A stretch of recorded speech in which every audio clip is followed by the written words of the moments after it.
My name is Muhammad Khalil, and I'd like to thank you all for joining us for this panel on Ramadan in the era of COVID-19. I'd like to apologize for the late start. We just had some technical issues to work through, but I want to thank Brother Mushtaq and Brother Abu Bakr for helping us with the setup. And I especially want to thank our panelists, Imam Suhail Chaudhry, Dr. Farhad Bessie, and Dr. Farhan Batti. They will be helping us to understand and to think through the current situation. As you all know, Ramadan is in just a few days, but this Ramadan will be unlike any other Ramadan that we've ever experienced. So what we're going to do is begin with Imam Suhail. He'll speak for some time. We'll then turn it over to Dr. Farhan Batti, and then Dr. Farhad Bessie will discuss mental health dimensions. And at the end, we will take questions. And so if you'd like to ask a question, please type out your question in the comment section on YouTube Live where you're watching this. So with that, let's go ahead and get started. Our first presenter is Imam Suhail Chaudhry. He's the Imam of the Islamic Center of East Lansing. And with that, I'll turn it over to Imam Suhail. Jazakumullah khair, Brother Muhammad Khalil. Bismillahir Rahmanir Rahim. Alhamdulillahi Rabbil Alameen. والسلام على رسوله الكريم ومن استنى بسنته إلى يوم الدين رب اشرح لي صدري ويسر لي أمري واحلل عقدة من لساني يفقه قولي اللهم ثبتنا عند الموت بلا إله إلا الله آمين يا رب العالمين. So my part here is related to the religious dimension, the spiritual dimension. As we all know, Ramadan is a month of spiritual upliftment. There's a lot of community activity during regular Ramadans. But due to the current situation, we are confined in our houses, practicing social distancing as we should. But that should not dampen our spirits regarding the month of Ramadan. This is a great opportunity to get closer to Allah subhanahu wa ta'ala, to establish extra prayers, to read more Quran, to give more charity, to do more good deeds. For every opportunity is a blessing, and just because we're not able to get out of our houses and not come to the masajid does not in any way mean that we do not make the best out of what we can. And so there is a few things that we can all do at our houses together with our families to make this Ramadan, inshallah, a blessed Ramadan and maybe a unique Ramadan that we'll all remember for the rest of our lives, and hopefully one of the best, inshallah. One of the things is start planning about Ramadan. So Ramadan is starting this Friday, bi'idhnillah, inshallah. We'll be fasting. The first day will be this coming Friday. And we have few days left. The plan needs to be put in order, and highly encourage everyone to start thinking of their daily schedules in Ramadan. What will be the plan regarding prayers? What is the plan regarding charity? How much Quran are we memorizing in Ramadan? To set some kind of goals for ourselves, to call certain people, especially during these times when we cannot see people, to have a list of people every day, make 5 to 10 calls in the community, in your family, try to do Silatul Rahim, connecting with your loved ones, connecting with the community members, letting them know that you're doing okay and inquiring about their health and safety. And if there's anything that we can do to help them financially or otherwise, reaching out to them through technology that is available, alhamdulillah, that is at our disposal. So we need to have a plan in this. The important thing, though, is that when we do make our plans, that we include our family members in the plan, because this is going to be a very different kind of Ramadan for us, and family is all that we've got in this Ramadan, mostly. So we need to include our children, the youth, what kind of activities in Ramadan would they want to do. Maybe things that you are planning to do for yourself might be very different than what the youth are interested in. They might be more interested in singing certain songs in Ramadan. They might be interested in making decorations, doing artwork. They might be interested in something else.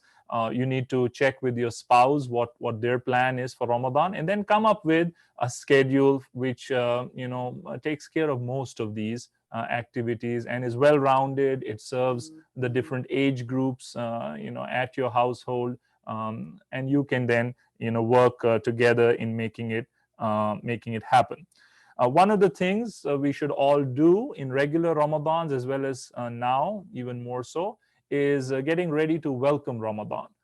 So in these 4, 5, 6 days that we have left, 5 days or so, maybe you can come up with a countdown, a calendar at your house. Maybe you can have the youth prepare some kind of welcoming songs about Ramadan.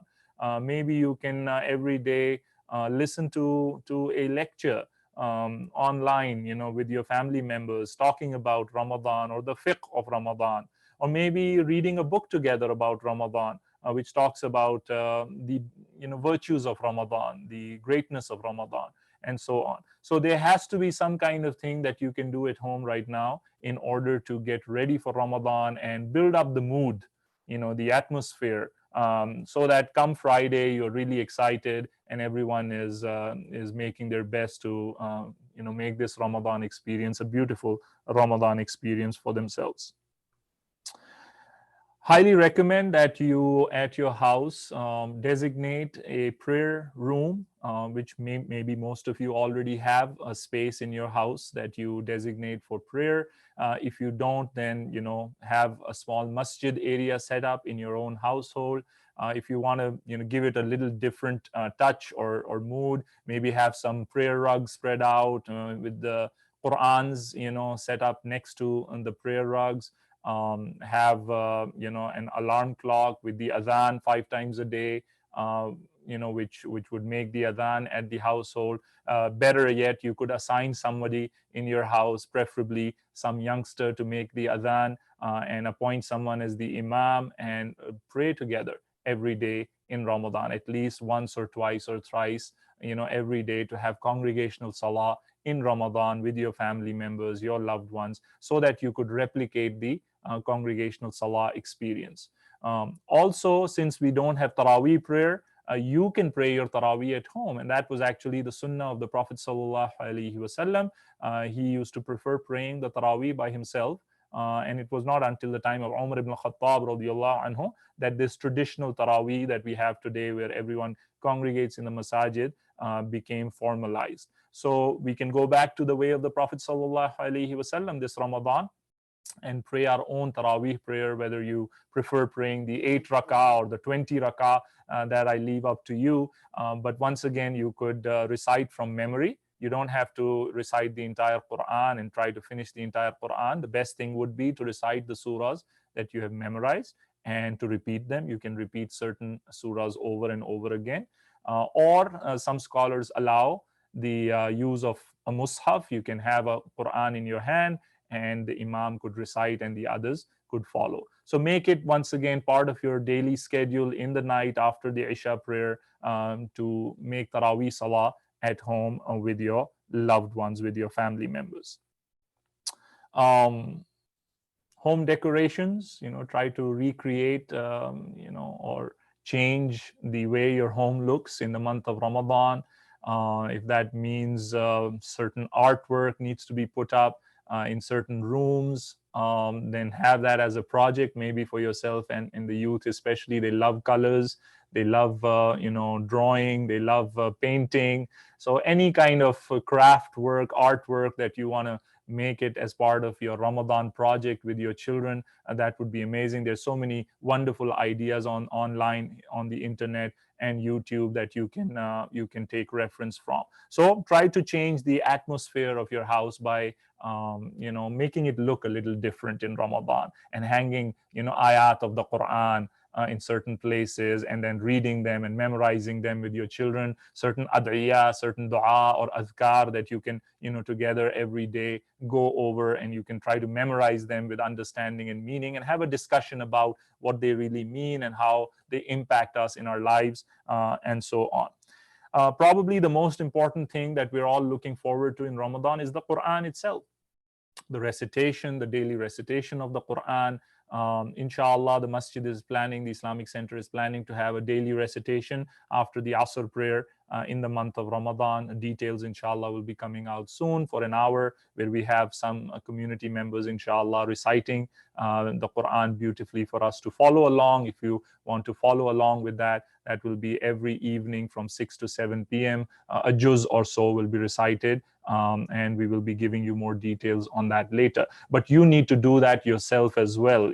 Have some goals every day for Ramadan, how much I need to recite. As I was saying in my Friday bayan and Friday evening preparation for Ramadan, the best thing you could do is maybe to memorize a portion of the Quran, a new surah. Have a goal of memorizing a new part of the Quran or a new surah of the Quran by the end of Ramadan, and then go and learn its Arabic and see what the words mean, and try to understand them, have discussions at home regarding the surah, and come up with maybe 5 to 10 action items that you can implement in your life through this surah, meaning what is Allah subhanahu wa ta'ala asking me to do in these ayat.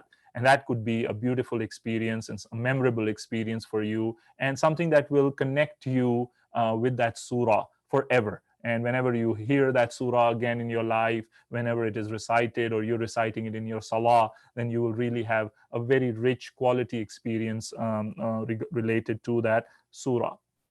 As part of the masjid's Ramadan activities, inshallah, we'll be having daily khatiras every night at 10:15. Inshallah, I will be going over certain verses of the Quran. So that could be part of the schedule where you get together with your family and you listen to this khatira every night and you reflect on the verses that are being mentioned, and you learn and you discuss.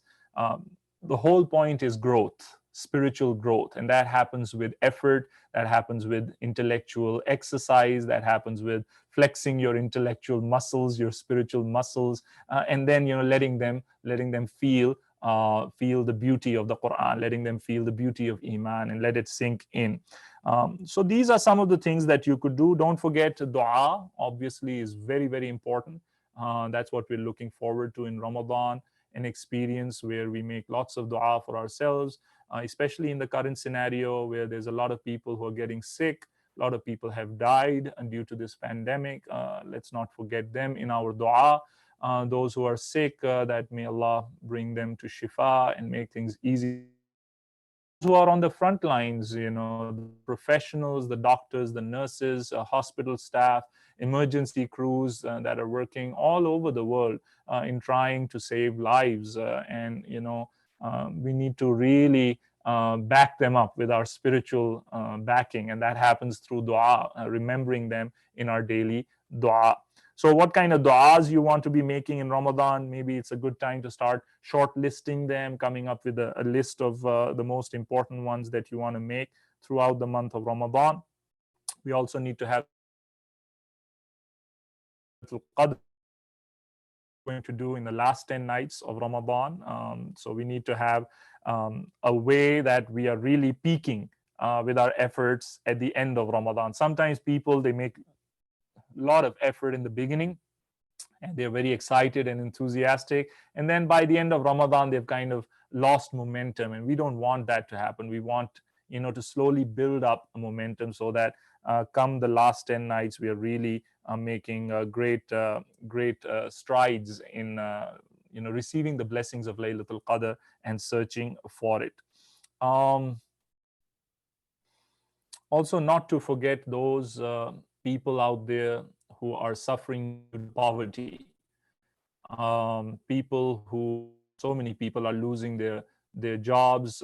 People who might not have food, to break their fast or to make suhoor.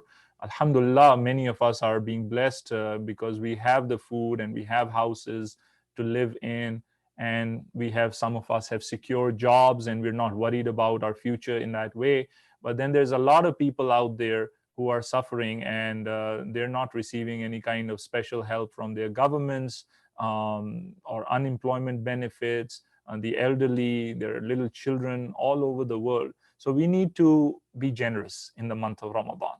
And so we need to have a plan for our generosity. How am I going to be generous in the month of Ramadan like I am not usually at other times of the year? A special effort and to share my food with people, share the resources Allah has blessed me with, giving charity, obviously remembering our local community first because they have more rights on us, but also our relatives, close ones, loved ones who have more rights upon us, and then those around the world who are suffering. So we need to dedicate a certain portion of our wealth towards reaching out. And that means also to fast and not feast. Which means that in the nighttime, I need to be saving up on my food. I need to be saving up on, my health, not compromising my health. If anything, I want to, shed a few pounds. That could be a goal also, for many of us to lose some weight in Ramadan and do it by not feasting in the nighttime, but rather fasting in the day and eating enough and drinking enough in the nighttime so that we can sustain ourselves. And for those in need. That could be a neighbor, that could be a community member, or someone living elsewhere. Finally, to remember that these opportunities are few.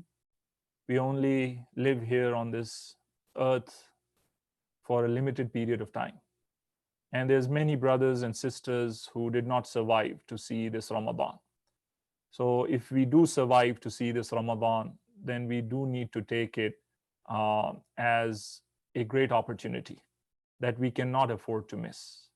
And so we need to exert ourselves in the best. We need to have a plan, implement that plan.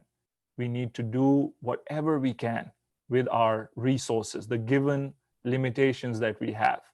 Obviously, we want to go to the masajid. Obviously, we want to have iftars and community gatherings. And that's something, inshallah, we will get back to once this pandemic is over.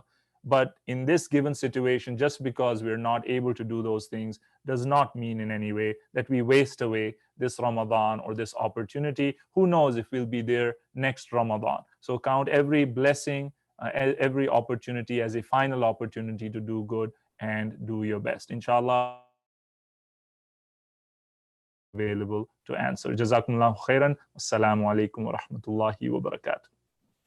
Jazakallah khairan. Thank you so much, Imam Suhail. And at the end, we'll go through your questions. You'll notice on YouTube Live in the comments section, there's a section for you to ask your questions. If you don't see it, try it on a laptop. You might see it then. Thank you so much, Imam Suhail. Our next presenter is Dr. Farhad Bessie. He is a family physician in Lansing and also the CEO and director of Carefree Medical. And with that, I'll turn it over to Dr. Bessie. Okay. Assalamu alaikum, everybody. Our hearts will miss the masjid during Ramadan. It will be the first time in many of our lives where we are unable to go to the masjid during Ramadan. But if we go out in large crowds, or if we ignore the social distancing recommendations by trying to meet with each other, to have dinner, to have iftar, we will only prolong our misery by contributing to the spread of the disease. And so I want to encourage everybody to continue to have patience, sabr, and to continue to do everything that they can to adhere to the social distancing recommendations that all of the public health experts are recommending. Certainly by now, everybody knows that the virus is highly contagious. It can spread through the air while two people are in the same room, or even when a person with the disease coughs and then leaves a room and then somebody else enters the room, the one who enters can still breathe in the droplets from the one who left. And so you don't have to be even present in the same room at the same time with someone who has the disease in order to catch it. Also important to know is that after you are exposed to the disease, symptoms often don't show up for at least 1 week. So people are walking around with the disease and they don't even know it because they haven't yet started to have symptoms.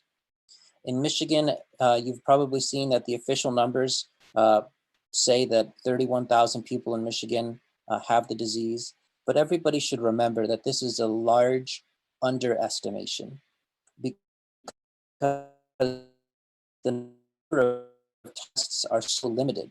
And as physicians, we're only even allowed to test people who have symptoms that are severe enough where they might require hospitalization. So if a person just has mild symptoms, we're not even allowed to test them.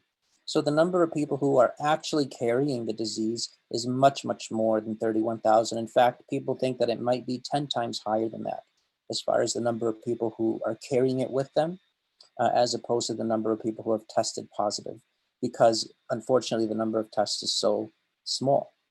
But there is good news. And the good news is that, alhamdulillah, by the grace of God, the curve is starting to flatten. So the number of people, or the rate of which people are contracting the disease, is starting to slow down. But what that means is that now is absolutely not the time to become complacent. Now is the time to continue doing the methodologies that allowed us to see the success that we're seeing. Now is the time to continue the social distancing, because if we stop too soon and we try to go back to living the lives we were living before too quickly, then we will see that this spreads again, that people will start to infect each other, and we will lose the progress that we've made. So the only way to successfully and slowly reopen the economy is to be able to do widespread testing. It's to be able to test people on a very large scale. And right now in America, we're only testing maybe 100,000 people per day, roughly. And we need to be able to test multiple millions of people per day in order to successfully reopen the economy in a way that is safe.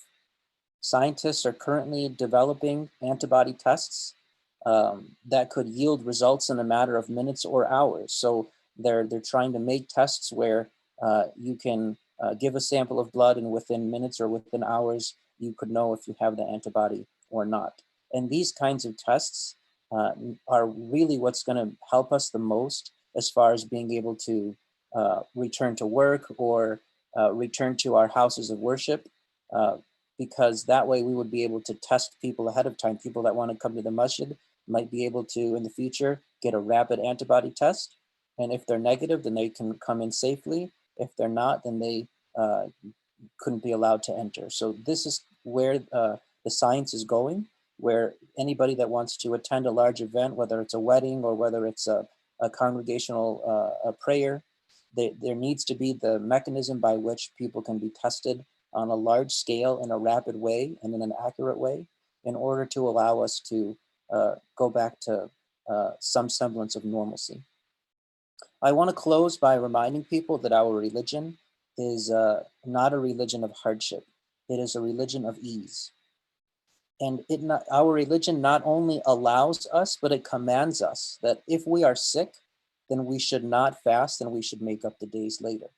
So if you are experiencing symptoms that might be related to the coronavirus, please do not put yourself at risk by attempting to fast. Please remember that that your body has a right over you, and your body has the right for you to take care of it. And that includes being mindful of the coronavirus symptoms and taking a break from fasting if you are experiencing those kinds of symptoms. So with that, I will close my official remarks, and inshallah, I will be around for questions afterwards. Assalamu alaikum. Alaikum salam. Jazakallah khairan, Dr. Bhatti. We appreciate that. And again, as a reminder, we will have questions. We will take questions at the end. So feel free to type out your questions in the comment section on YouTube Live. And if you don't see it, try using a laptop.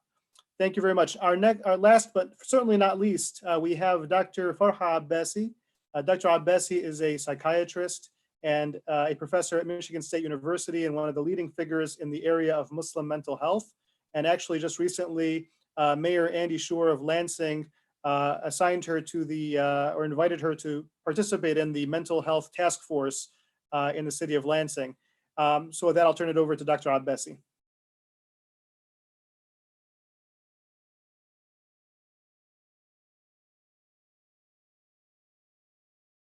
So I wasn't sure if you're going to unmute me.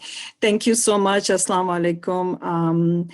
As you might be experiencing right now, hearing Imam Sohail and Farhan talk about the new reality that we are going to be living in and the unique way we would be going into Ramadan. I thought the best way for me to bring mental health into this would be to actually divide it in 3 ways. One thing is, what in itself, how do you navigate your mental health during Ramadan? So we know that the praying and the fasting and just practicing Islam is the route and the way for wellness.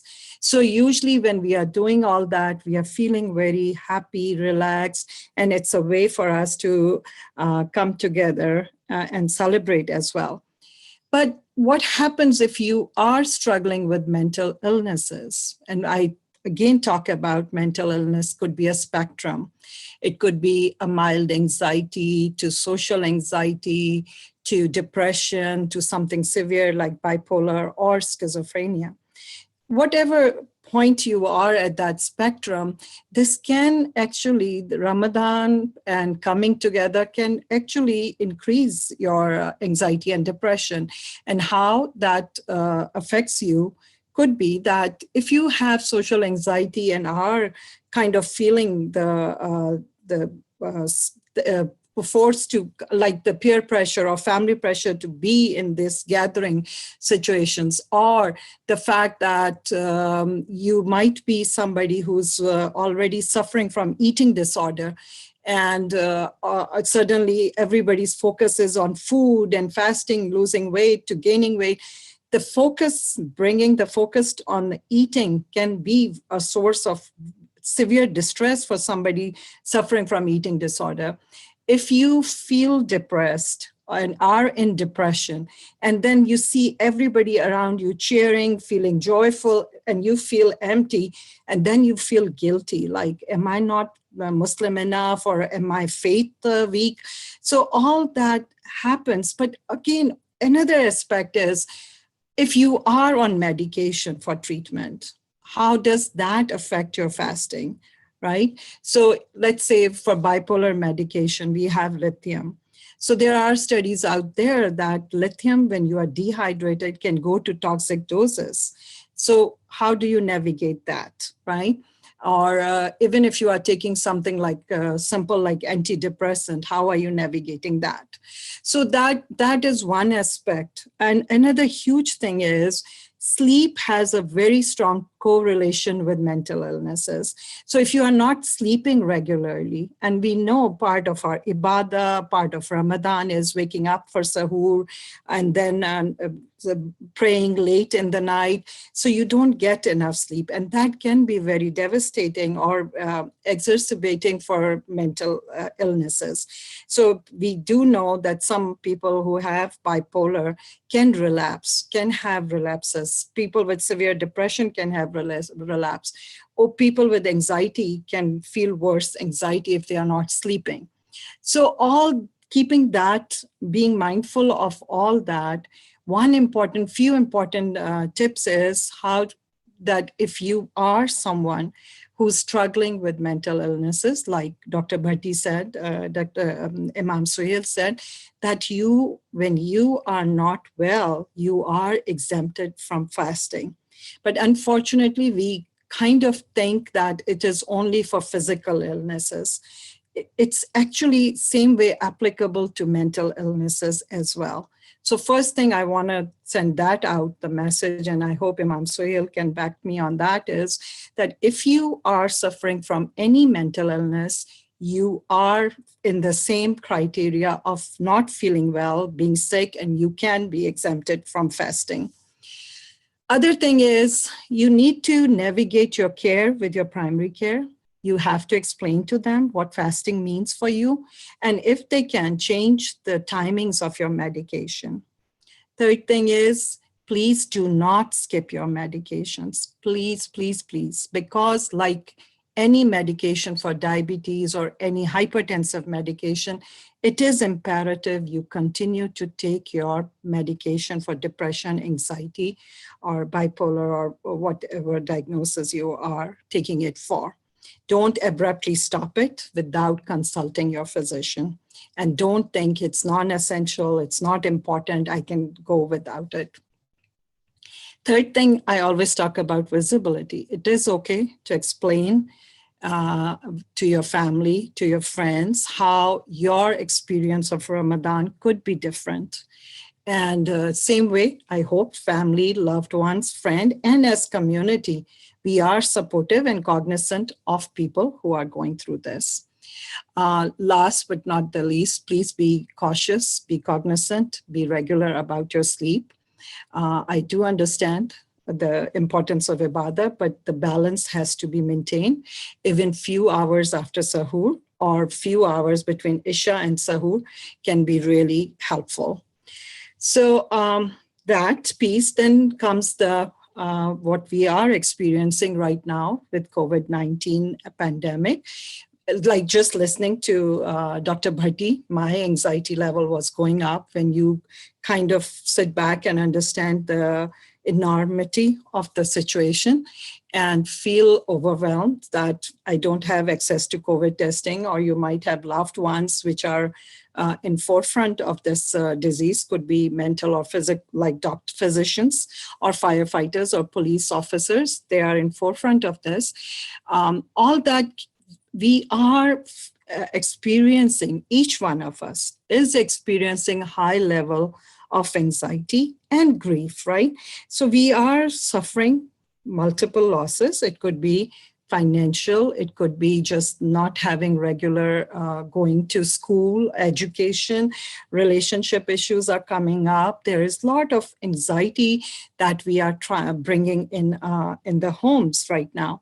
So one thing is that this COVID-19 absolutely is affecting everyone, but is going to have more worse effect on people who were already anxious, depressed, especially people with OCD who already have this germ phobia and are already washing their hands excessively. When they are getting these messages to wash their hands, can you imagine how worse it will become for them? So we are seeing a lot of panic attacks, anxiety, depression, new cases, and people who were already suffering are again decompensating. Again, very important to take control of your own health, be your own advocate, navigate this with your loved ones, family, how you're going to go about it. Keep in touch. All the mental health providers, be it social workers, therapists, psychiatrists, are virtually available, are trying to do telepsychiatry or trying to keep in touch with you. And very important to continue your care, continue talking to everyone. And as a community, again, as your family, as loved ones, it's very important as we are going to start thinking about people who are suffering from physical health, how we are going to take care of them. It is imperative to think of people suffering from mental illnesses, how we are going to be there for them and take care of them. So that's said and done. Now, imagine the two vulnerabilities coming together. So we are already experiencing high level of anxiety. We are already feeling all these losses. On top of that, the loss of not being able to go to a masjid, the loss of not being able to be in the community, such an integral part of our concept of Islam and Ramadan especially is to be in community. It's not only people who are away from their elders or loved ones or family, but think about, we have such a huge population of foreign graduates in the Lansing area who were dependent on coming to the Islamic Center for iftars, singles, or people who are away from their families. This was such a source of feeling that community, this communal and family feeling. Think about them. They are feeling the pain. They are really feeling this grief. So we all are kind of on level on already what we were having issues with. Then on top of that, not having Ramadan, seeing Khana Kaaba empty and not be able to go to Umrah. All that is creating pain, a spiritual pain, but also a sense of anxiety, like what is going on? Like, is this ever going to end? So I think it is very important right now to understand, like both Imam Suhail and Farhan said, that I'm fortunate they're both younger than me, so I'll switch from calling them doctor and Imam to their first names.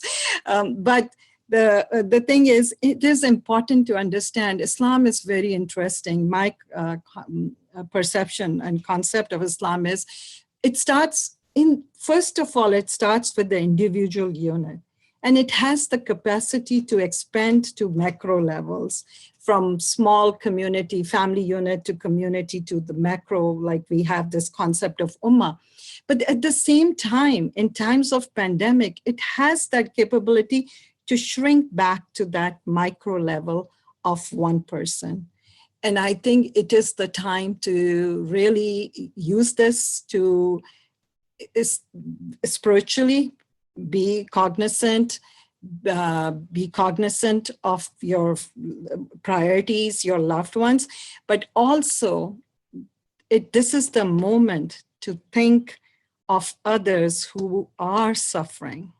Others who are suffering, this is the moment to reach out and think about them. So I wish you all the best of Ramadan, and I hope that you understand that alone does not have to be lonely, that you are not alone in this, that we as a community, as providers, are here to help you through this process. And I wish you all the best, and thank you again. And another thing, of course, I'm so glad, I appreciate Muhammad Khalil taking the initiative. And so I appreciate all of you for this. Thank you. Thank you so much, Jazakallah khairan, and thank you. This was actually your proposal, so I appreciate this. I'm now going to switch to gallery view. Let's see if that will, not sure if that will show up on YouTube, but in any case, now is the time to ask your questions. So on YouTube Live, there's a section for you to ask questions. If you don't see it, try using a laptop. We already have a couple of questions in, so please now take the opportunity to ask your questions. First, we have folks saying thank you, Ramadan Mubarak. They appreciate this panel. They appreciate your comments. There was a question here, and Imam Suhail already addressed this, but since some folks may have joined late, I'll go ahead and ask it anyway. Is there any plan for Taraweeh this Ramadan, like reducing the number of people, or any ideas that so we can continue Taraweeh this year? I know you already addressed this, Imam Suhail, but I'll turn it over to you. Jazakumullah khair. Yeah, so as I said earlier, that the masjid is in a lockdown situation due to the concerns that we all have for the safety of all community members. And so it wouldn't be wise until we get the green signal from our healthcare providers and those who are researching the situation and keeping track of all of these things on a daily basis, to open up the masjid, in a rush for these kinds of activities, no matter how much we love to come to the masjid and pray Taraweeh prayer. And so we have to find suitable alternatives. And the alternative right now is to pray at home and make Taraweeh at home with your children and your family members. And inshallah, enjoy a different kind of Taraweeh experience, and one that inshallah will be good and positive, and that you will remember and will have more quality, inshallah, when you spend this time with your family members at home and lead each other in salah and have more time to discuss these ayat together and grow together as family. So it'll be great memories, inshallah, I'm sure, for the children as they grow up, and a great time to bond with each other. So let's use this time in a positive way. And inshallah, in the coming years, we will get back to a normal and we'll get back to Taraweeh. But as of now, the masjid has no plans of opening anytime soon. Jazakumullah khair. Jazakallah khairan. Thank you, Imam Suhail. The next question reads, can a 9-month breastfeeding mother fast? So this is a general fasting question. Why don't we begin with Imam Suhail and see if maybe then the doctors would like to comment as well. Yeah, so from those who are exempted from fasting, it includes women who are nursing. If the health of the mother and the health of the child is compromised in any way, then these women are exempted. And in fact, as Brother Farhan was saying earlier, not just that it's an option, but it's obligatory for such women not to fast if it is going to have any kind of consequences for their children. If it is not going to have major consequences, and it depends from person to person and situation to situation, then fasting is allowed for such women, but it's a choice that the mother has to make based on information from the doctors, from the medical support regarding their particular case. And if the doctors allow it, then she can fast. Otherwise, she has exemption from Islam, and Islam is an easy religion, a religion of mercy. You can make up those days later on. And Allahu A'lam. Jazakallah khairan. Would anyone like to add anything to that? Or okay. Also, I received a private comment to remind people that about the recitation from 6 to 7 p.m. and a khatira at 10:15 p.m. So please check out the Islamic Center's Ramadan schedule. There are all kinds of online events, at least, so that you can connect with the community in other ways, virtually at least. So let me see if we have other questions. Actually, I don't think we do. Again, I'd like to encourage folks to get their questions in now before we close the session. Let me see, are there any questions from any of the panelists for any of the other panelists? Yeah, I would like Brother Imam Suhail to reinforce that the fasting exemption is for mental illnesses as well. Absolutely. Any kind of health-related issue that people might have, whether it is biological health, mental health, physical health, if it is compromised in any way, if the sickness is going to prolong due to fasting, or is going to get worse, or there is some kind of a threat on the person's life or health, then in such situations the person is not allowed to fast. If the medication schedule can be changed without affecting the person's health, then yes, alhamdulillah, go ahead and do that. But these are things that you have to discuss with your doctors, your mental health providers. Ask them about it. Tell them about Ramadan and fasting, what you plan to do. Discuss it with them, how this can affect your health. And if they say yes, go ahead, it's not a big deal, you'll be fine, we can switch the medications around, we can do this or that, and then go ahead and fast and enjoy the best of both worlds. But if they say no, you're in your situation, we would not recommend you to fast because it can have adverse effects on your mental health situation, then this falls under the same category as anyone who is sick, and in Islam there is an exemption for that, and life comes number one in these situations. Inshallah, if you live and you're healthy, then you can continue doing more ibadah and doing good deeds. So no matter what, we cannot compromise our health and life in these cases. Jazakumullah khair. Jazakallah khairan. We have another question here. At what stage do you recommend contacting your healthcare professional if you feel you are having flu-like symptoms? So why don't we turn it to, give this one to Dr. Bhakti. Sure. So high fever or difficulty breathing, those are the times where you probably want to contact a doctor. If you're just having common cold symptoms, you can safely fight that off at home. Give yourself some days to see if you start to turn around or if you get worse. But if you are getting worse, especially with your breathing, because the reason that people with coronavirus end up hospitalized is if they need support with their breathing, if they need supplemental oxygen, or if they need to be connected to a breathing machine, then that's why they end up seeking medical care. So if your breathing is still comfortable, then you can safely just try to fight it off at home. But if you notice you're feeling very chest tightness, chest heaviness, trouble breathing, then I would recommend that you seek medical attention. Jazakallah khairan. Thank you so much. Would anyone like to add anything? Dr. Bessie, Imam Suhail? No? Okay. Okay. So let's see. I'm going to give a couple of more minutes here for if there are any questions. And also I'd like to ask the panelists also if they have any comments or questions as well for their fellow panelists. I actually would like to ask my co-panelists, including you. So in some ways, all of us are still in forefront of this situation. And We being human have our own limitations. I'm very interested to know that how each one of you have been doing, how you have been feeling, and what coping skills are you guys using. Why don't we begin with Imam Suhail? Jazakumullah khair, Dr. Abbasi. It is a difficult time, and as you said, that we all are different human beings, and we have our own limitations and stuff.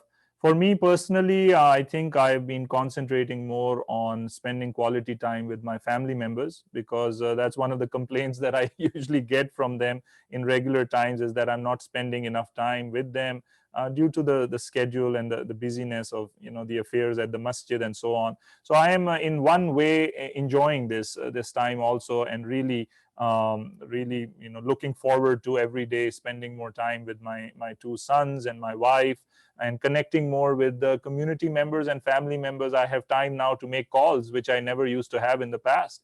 So I'm calling people in Morgantown, West Virginia, where I moved from. I'm calling people back in Pakistan, connecting with old friends and family members. So those are the kinds of ways I am kind of spending my time positively, and feeling gratitude and happiness for the blessing of being able to connect with people I never used to connect with before. Thank you, Imam Suhail. Jazakallah khairan. Now, Dr. Abatti. Alhamdulillah, I'm managing, I'm coping well overall. I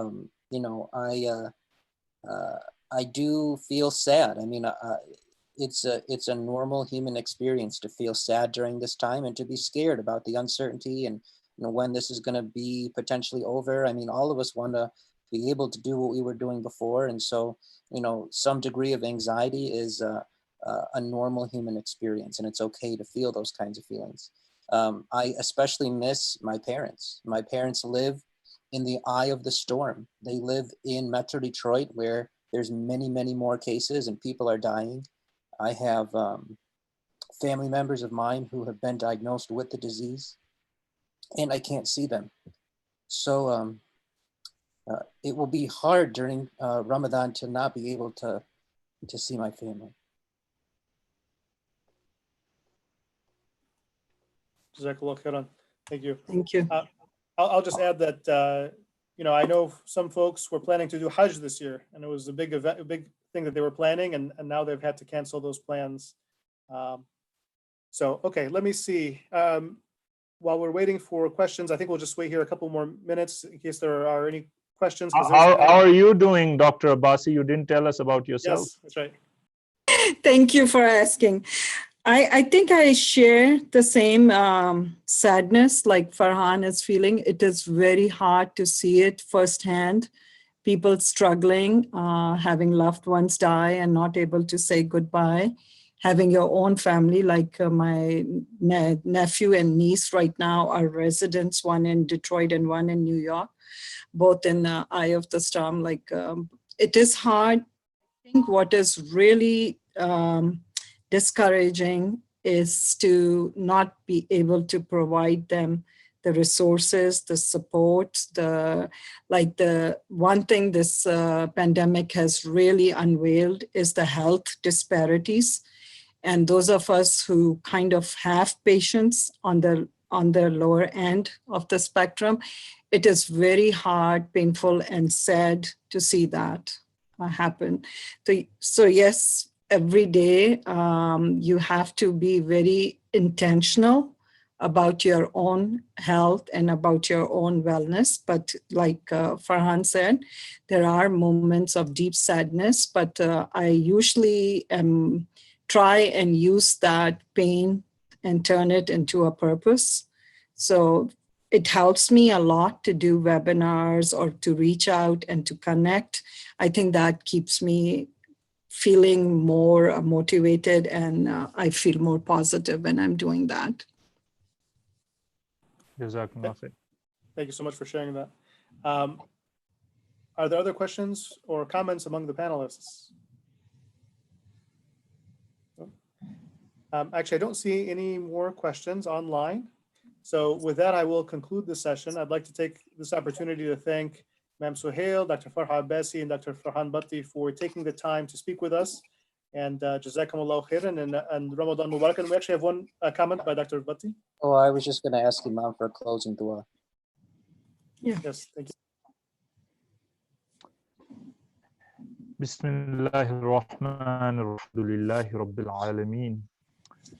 We ask Allah subhanahu wa ta'ala to guide us always, no matter what the situation around us be, to keep us always positive and thinking of Him, to bless us, shower us and our loved ones, our community members, the world at large, with His mercy, with peace, with health, with blessings. May Allah subhanahu wa ta'ala protect us from spiritual, physical, and mental calamities. May Allah subhanahu wa ta'ala bless us with life so that we could continue serving Him by serving His creation. May Allah subhanahu wa ta'ala bless us this coming Ramadan with an experience that is unique, that is positive, that brings us closer to Him. May Allah subhanahu wa ta'ala make this Ramadan a successful Ramadan. May Allah protect us from any depression, from any negativity, from any sicknesses, illnesses. May we get closer to Him by His book, through the recitation of His book, through the pondering over His book, through the implementation of the teachings of His book and the Sunnah of Muhammad sallallahu alaihi wasallam. May Allah guide us, protect us, keep us always on the path that is pleasing to Him. Subhanakallahumma wa bihamdik ashhadu an la ilaha illa ant nastaghfiruka wa natubu ilayk. Wa sallallahu ala Muhammadin wa ala alihi wa ashabihi ajma'in bi rahmatika ya arhamar rahimin. Ameen ya rabbal alamin. Ameen. Jazakallah khairan. Thank you so much. Thank you to everyone. And take care and Ramadan Mubarak. Assalamu alaikum. Mubarak to everyone.